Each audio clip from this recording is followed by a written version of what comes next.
Hello കൂട്ടുകാരെ, എല്ലാവർക്കും സുഖമല്ലേ? അപ്പോൾ ദാണ്ടെ ഒരു മിക്സിയുടെ ജാറിലോട്ട് കുറച്ച് കോവയ്ക്ക അരിഞ്ഞതും പിന്നെ ഒരു 2 മുട്ടയും കൂടെ വെച്ച് അടിപൊളി ഒരു ഐറ്റം ഉണ്ടാക്കി എടുത്താലോ? അപ്പോൾ ഇങ്ങനെ എങ്ങനെ ഉണ്ടാക്കുന്നതെന്ന് കണ്ടു നോക്കാം. അതിന് മുന്നേ ചാനൽ സബ്സ്ക്രൈബ് ചെയ്യാതെ ആരെങ്കിലും കാണുന്നുണ്ടെങ്കിൽ ഒന്ന് സബ്സ്ക്രൈബ് ചെയ്തേക്കണേ. അപ്പോൾ ദാണ്ടെ ഞാനിവിടെ കുറച്ച് കോവയ്ക്ക എടുത്തിട്ടുണ്ട്. അപ്പോൾ ഇത്രയൊക്കെ മതിയാവും ഇത് ഉണ്ടാക്കാൻ വേണ്ടിയിട്ട്. ഇനി നമുക്ക് നല്ലപോലെ ഇതൊന്ന് കഴുകി വൃത്തിയാക്കി ഒന്ന് അരിഞ്ഞ് കൊണ്ടുവരാം.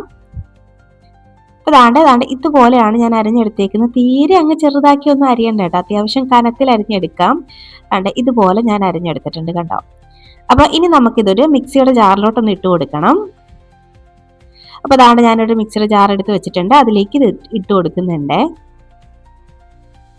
ഇനി നമുക്കിത് ജസ്റ്റ് ഒന്ന് ക്രഷാക്കി കൊണ്ടുവരാം. ഒരു പൾസ് മോഡിലൊക്കെ ഇട്ട് 2 വട്ടം ഒന്ന് കറക്കി എടുത്താൽ മതി. കണ്ട് ഇതുപോലെ ക്രഷാക്കി എടുത്തിട്ടുണ്ട്. അപ്പോൾ നമുക്കിത് അങ്ങോട്ട് മാറ്റി വെക്കാം. ഒരിക്കലും അരഞ്ഞു പോകരുത് കേട്ടോ. ഇതുപോലെ ക്രഷാക്കി എടുക്കാനേ പാടുള്ളൂ. അപ്പോൾ ഇനി ഒരു പാൻ ഒന്ന് അടുപ്പത്തേക്ക് വെച്ചിട്ടുണ്ട്. അതിലേക്ക് കുറച്ച് വെളിച്ചെണ്ണ ചേർത്ത് കൊടുക്കാം. ഇനി ആ വെളിച്ചെണ്ണ ഒന്ന് ചൂടായി വരുമ്പോഴേക്കും 1 ടീസ്പൂണോളം കടുക് ഇട്ട് കൊടുക്കുന്നുണ്ട്. കുറച്ച് കറിവേപ്പിലയും കൂടെ ചേർത്ത് കൊടുക്കാം. കടുകൊക്കെ ഒന്ന് പൊട്ടി വരുമ്പോഴേക്കും കറിവേപ്പില ചേർത്ത് കൊടുക്കാം. ഇനി ഇതിലേക്ക് കുനുകുനാന്നരിഞ്ഞ ഒരു സവാള ചേർത്ത് കൊടുക്കുന്നുണ്ട്. അപ്പോൾ സവാള ചേർക്കുമ്പോൾ നല്ല പൊടിപൊടിയായിട്ട് അരിഞ്ഞ് ചേർക്കാൻ ഒന്ന് ശ്രദ്ധിച്ചേക്കണേ. ഞാനത് ചോപ്പറിലൊന്ന് അരിഞ്ഞെടുത്തതാണ് കേട്ടോ. ഇനി നമുക്ക് ഒന്നങ്ങ് വഴറ്റി കൊടുക്കാം. ചെറുതായിട്ട് അതിൻ്റെ ഒരു കളറൊക്കെ ഒന്ന് മാറി വരുന്നവരെയും ജസ്റ്റ് ഒന്ന് വഴറ്റിയെടുക്കുന്നുണ്ട്. ഈ കുനുകുനാന്ന് അരിഞ്ഞത് കൊണ്ട് തന്നെ പെട്ടെന്ന് ആയി കിട്ടും കേട്ടോ.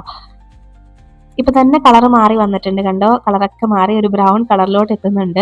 അപ്പോൾ ജസ്റ്റ് ഇതുപോലെ ഒന്നാവുന്നത് വരെയും ഒന്ന് വഴറ്റിയെടുത്തിട്ട് ഇനി നമുക്ക് നമ്മളിവിടെ ക്രഷ് ആക്കി വെച്ചിരിക്കുന്ന കോവയ്ക്ക ഉണ്ടല്ലോ, അത് ഇതിലേക്ക് ചേർത്ത് കൊടുക്കാം.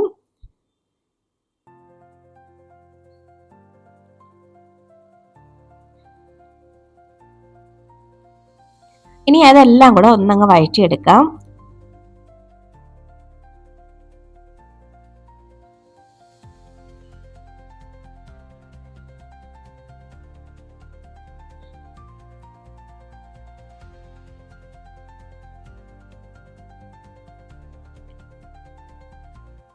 ഇപ്പോൾ ദാണ്ട കണ്ടോ ഞാനൊന്ന് വഴറ്റിയെടുത്തിട്ടുണ്ട്. അപ്പോൾ നമുക്ക് ഇതിലേക്ക് ഇനി ഒരു 1/4 ടീസ്പൂൺ മഞ്ഞൾപ്പൊടി ചേർത്ത് കൊടുക്കാം.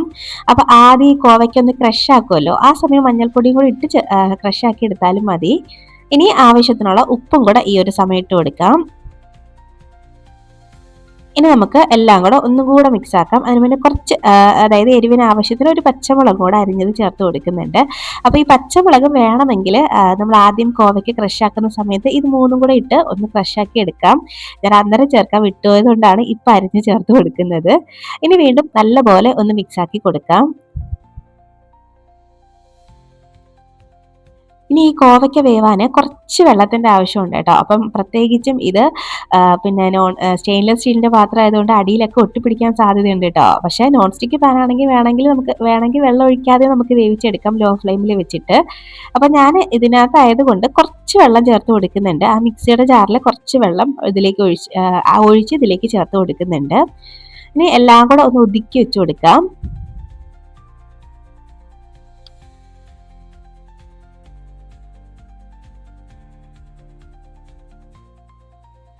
ഇനി നമുക്ക് ഇതൊന്ന് അടച്ച് വെക്കാം. അടച്ച് വെച്ചിട്ട് ഒരു 2-3 മിനിറ്റ് കൂടിപ്പോയാൽ ഒരു 5 മിനിറ്റ് കൊണ്ട് ഇത് വെന്ത് കിട്ടും കേട്ടോ. അപ്പോൾ ഇതൊന്ന് അടച്ച് വെക്കാം. ഇപ്പോൾ ദാണ്ടെ ഒരു 4-5 മിനിറ്റ് ആയിട്ടുണ്ട്. ഞാനൊന്ന് തുറന്ന് നോക്കി. വെള്ളമൊക്കെ ഏകദേശം ഒന്ന് വറ്റി വന്നിട്ടുണ്ട്. എങ്കിലും ഒരു നനവുണ്ട് കേട്ടോ. അപ്പം ജസ്റ്റ് ഒന്ന് മിക്സ് ആക്കി കൊടുക്കാം. കുറച്ചും കൂടെ ഈ കോവയ്ക്ക് ഒന്ന് വേവാനുണ്ട്. അപ്പോൾ ജസ്റ്റ് ഇതുപോലെ ഒന്ന് ഇളക്കിയിട്ട് കൊടുത്തിട്ട് ഒന്നും കൂടെ ഒന്ന് അടച്ച് വെച്ച് ഒരു 2 മിനിറ്റ് കൂടെ ഒന്ന് കുക്ക് ചെയ്തെടുക്കാം. അപ്പോൾ ഒന്നും കൂടെ ഒന്ന് വെന്ത് വരട്ടെ. അപ്പോൾ ഞാനൊന്ന് അടച്ച് വെക്കുന്നുണ്ട്. അപ്പോൾ ദാണ്ടെ 2 മിനിറ്റ് ഒക്കെ കഴിഞ്ഞിട്ടുണ്ട്. നമ്മുടെ കോവയ്ക്കൊക്കെ സെറ്റായിട്ട് വെന്ത് വന്നിട്ടുണ്ട്. നല്ലപോലെ വെന്ത് കിട്ടിയിട്ടുണ്ട് കണ്ടോ. കുറച്ചും കൂടെ സമയം വൈകിയെങ്കിൽ അടുക്കി പിടിച്ച് ആകെ കുളമായേനെ. ഇപ്പോൾ ദാണ്ടെ വെന്ത് വന്നിട്ടുണ്ട്. അപ്പോൾ നമുക്കിത് ഇനി ഒരു സൈഡിലോട്ട് അങ്ങോട്ട് ഒതുക്കി വെച്ച് കൊടുക്കാം.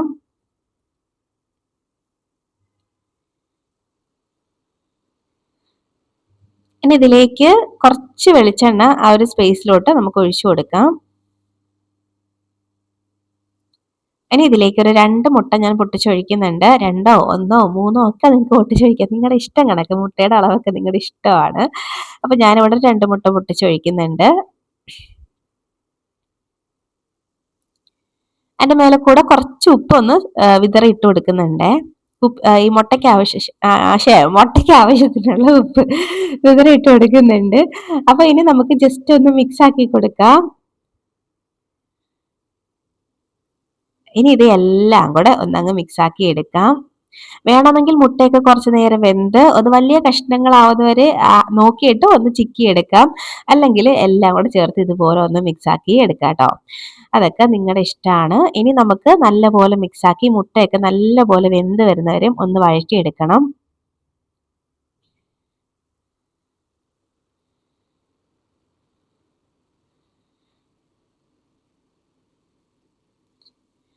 ഇപ്പൊ ദാണ്ട നമ്മുടെ മുട്ടയൊക്കെ ഇവിടെ സെറ്റ് ആയിട്ട് വെന്ത് വന്നിട്ടുണ്ട്.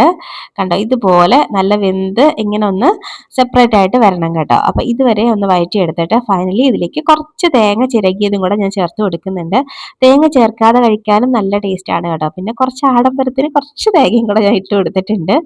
ഇനി ജസ്റ്റ് ഒന്ന് മിക്സ് ആക്കി എടുക്കാം. ഒരുപാട് നേരമായിട്ട് വഴറ്റിയെടുക്കേണ്ട ആവശ്യമില്ല, ജസ്റ്റ് ഒന്ന് മിക്സ് ആക്കിയാൽ മതി.